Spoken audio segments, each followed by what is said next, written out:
السلام عليكم ورحمة الله وبركاته. ازيكم عاملين ايه؟ يا رب تكونوا بصحة وبعافية وزي الفل.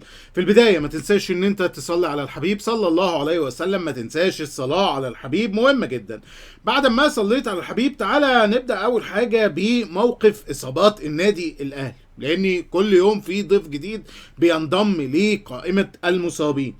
عندنا كهربا عنده اصابة في العضلة الضمة، تعمل له النهاردة اختبار طبي في التمرين ونشوف الدنيا ماشية ازاي. نيدفيد قدامه اسبوع وهيتعمل له اشاعه برضو النهارده عشان نتاكد من سلامته، يعني كمان اسبوع لما يخش ما يبقاش فيه مشكله. متولي والسوليه الاتنين قدامهم 15 يوم عشان يرجعوا للتدريبات.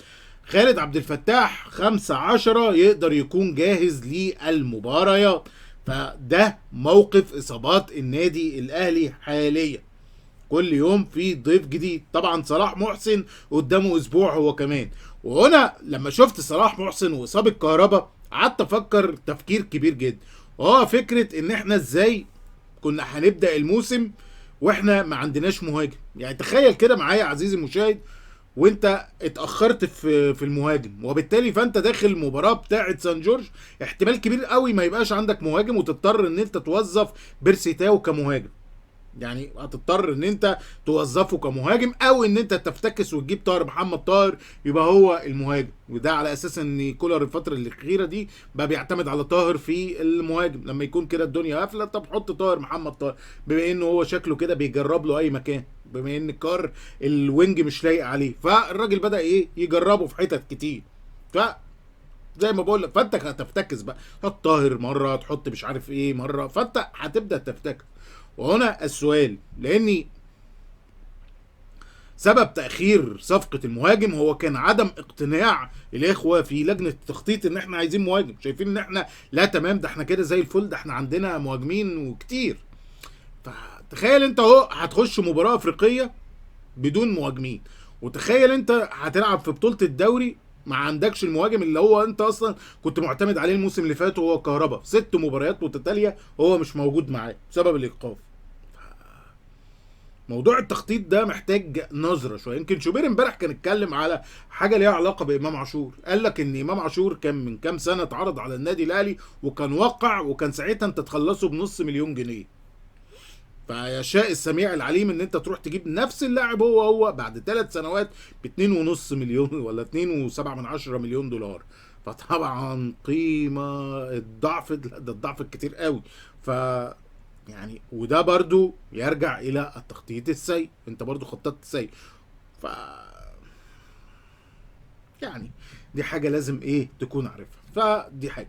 الفيفا منح النادي الاهلي خلي بالك 2500 تذكره لمباراه اتحاد جده في كاس العالم.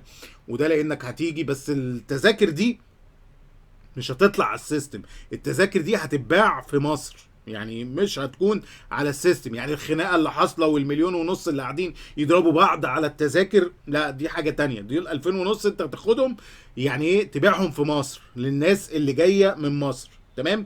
ولو ما كملتش عادي ممكن توزعها هناك، يعني ممكن توزعها على الناس اللي موجوده هناك، بس انت ليك كده 2500 دي حصه كده ايه من الاتحاد الدولي، فانت خدتها. تمام تمام.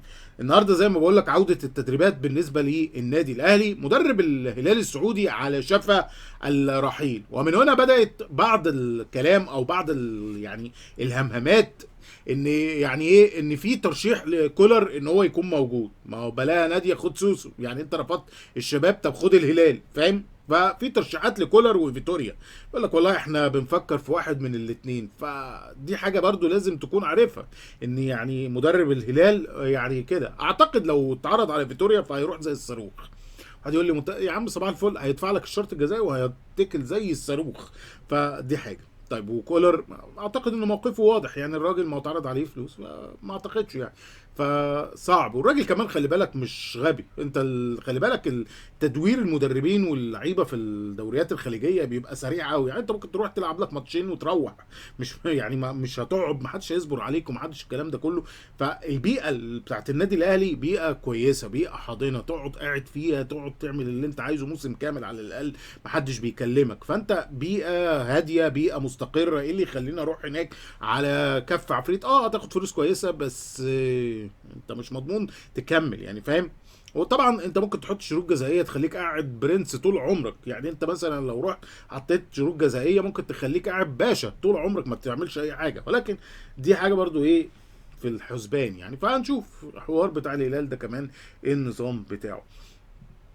الفترة الجاية هيبقى فيه تعديل لعقد معتز محمد لاعب النادي الأهلي بتاع المدافع. هيبقى فيه تعديل للعقد بتاعه مع محمد الشناوي. هم بس مستنيين عودة الخطيب، عشان الخطيب هيرجع يوم 5/10 برضو، فهم مستنيين عودة الخطيب عشان اعتماد العقود بتاعة معتز محمد ومحمد الشناوي. كولر قرر ان بعد كل مباراه هيبقى فيه تراي ماتش مع فريق الناشئين. اللعيبه اللي ما لعبتش مع فريق الناشئين يلعبوا مع بعض، يعملوا ميكس لذيذ كده بينهم ومن بعض، ونلعب الماتشات بحيث ان كل الفرقه تكون جاهزه، سواء الناس اللي ما لعبتش او حتى لو عايز ناس من الناشئين، فالكل يكون في مرحله الجاهزيه الكامله. 8/10 دي قائمه منتخب مصر، هتبقى القائمه الكامله المنتخب في معسكر بتاع مباراتين زامبيا والجزائر. السيد روي فيتوريا قال لك والله يوم 8/10 هعلن عن القايمه. خلي بالك يوم 10/10 يوم 10/10 ده اخر ميعاد لارسال القايمه بتاعت النادي الاهلي في دوري الافريقي الجديد. انت المفروض 30 لاعب، فانت يوم 10/10 ده اخر ميعاد لارسال القوائم. فيوم 10/10 انت المفروض هترسل 30 اسم عشان الدوري الافريقي الجديد. طيب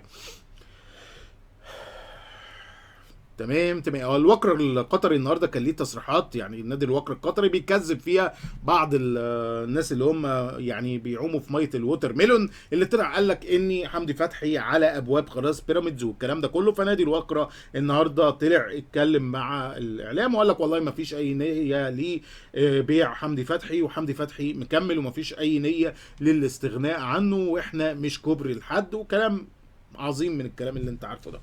النهارده كان في اجتماع برضو ما بين السيد فيتور بيريرا، وده يعني المفروض ان هو الرئيس لجنه الحكام. انا اعتبره رئيس لجنه الحكام، هنعتبره يعني هو يعني هنعتبره رئيس لجنه الحكام مع مدراء الكوره. يعني ايه مدراء الكوره؟ يعني مدير الكوره في كل نادي جم اجتمعوا مع الاخ فيتور بيريرا، لانه عايز ما يبقاش فيه حاله من حالات الاعتراضات التحكيميه والكلام ده كله والحاجات دي كلها. وانا شايف ان الاجتماع ده لا قيمه له على الاطلاق وملوش اي لازمه، وكان الافضل ان انت تجتمع مع الحكام بتوعك عشان تخليهم يبقوا في مستوى افضل، بدل ما تجتمع مع الناس دي اللي كده او كده هيعترضوا عليك. فما كانش ليها اي قيمه يعني، ولكن هنشوف.